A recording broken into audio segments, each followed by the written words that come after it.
guy, one of his writers, one of the 12-year-olds on his writing staff said, you got to sound butch.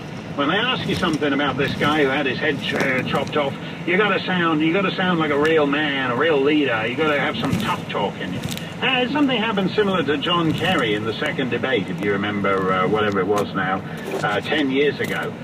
He'd been going around saying, before I'll take any action, we have to pass a global test. And people thought this all sounded a bit weedy and wimpy. And so somebody wrote him some lines for the second debate in which he all but promised to hunt down terrorists and personally throttle them to death with his bare hands.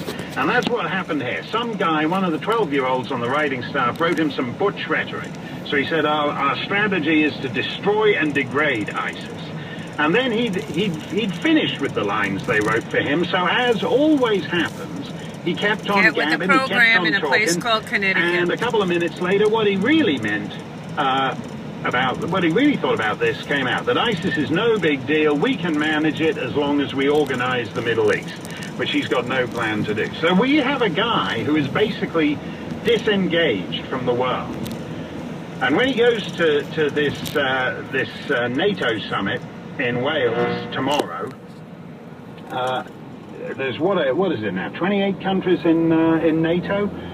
He doesn't know these guys. He's got no relationships with these guys in the way that is normal for world leaders. They don't get on with everybody. Bush didn't get on with Jean Chrétien in Canada, but he got on very well with Tony Blair.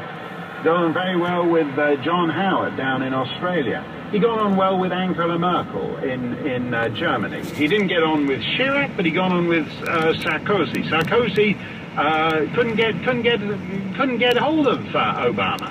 Obama doesn't want to put in the time. He's actually got no interest. He's like a lot of these, as we were saying yesterday, multiculturalism absolves you of having any interest in other cultures. And Obama doesn't actually like foreigners terribly much. Even when he goes to Oslo to pick up the Nobel Peace Prize, he says, thanks, see ya, and he hasn't got time for dinner with the King of Norway. So he doesn't know, when he's meeting with these guys, he doesn't know them. He's got no personal relationships. He's got no cards to call in.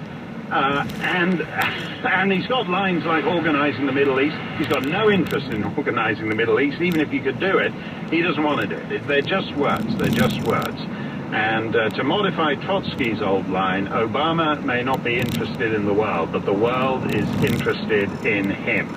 And the line, and when you, again, just to bring it back to immigration, when you abolish your borders and you abolish immigration law, as Obama has done, he doesn't have the power to do that, he doesn't have the authority to do that, but he's torn up U.S. immigration law and dissolved the southern border.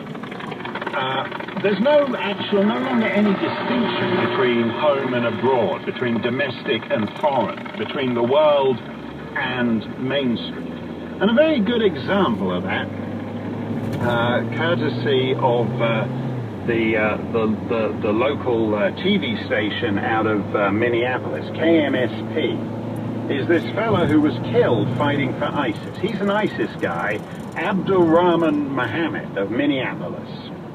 He has 9 children, by the way. He's gone off to fight for ISIS and he's been killed, and he's left behind 9 children. I wrote a whole book on demography, by the way. Unbelievable. And I appreciate the way these guys are holding up their end of the bargain. But when the guy fighting for ISIS has 9 kids, and your nice NPR listening soccer mom just as one designer baby at the age of 39, that goes to show you how eventually, as I said, the world comes to you. This guy, Abdurrahman Mohammed, do you know what he did back in Minneapolis before he joined ISIS and went off to chop heads off people all over Syria and Iraq?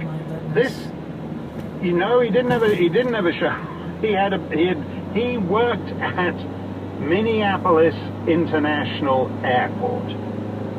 He had a security clearance. Unbelievable. Now, he's not a pilot or anything. He just cleaned the planes. He's the guy who goes on to the plane. You've seen them when, if you're stuck at LaGuardia or West Palm Beach or any of these hellholes with one of these gate delays, and eventually you all crowd onto the plane, and sometimes you see them. The cleaners haven't finished cleaning the planes. So they're going in there, sticking stuff on the planes, taking stuff off, getting rid of all the old newspapers up and down the aisle, shoving things in plastic bags. That's what he did. He's basically the last person able to put stuff on the plane before You're listening takeoff. to 960 a.m. at 12:17 p.m. Wednesday, And September 3rd. well, he must be doing something. He must be doing something right. He must have. But Mr. Surdley makes a good point, though. He's a preferred.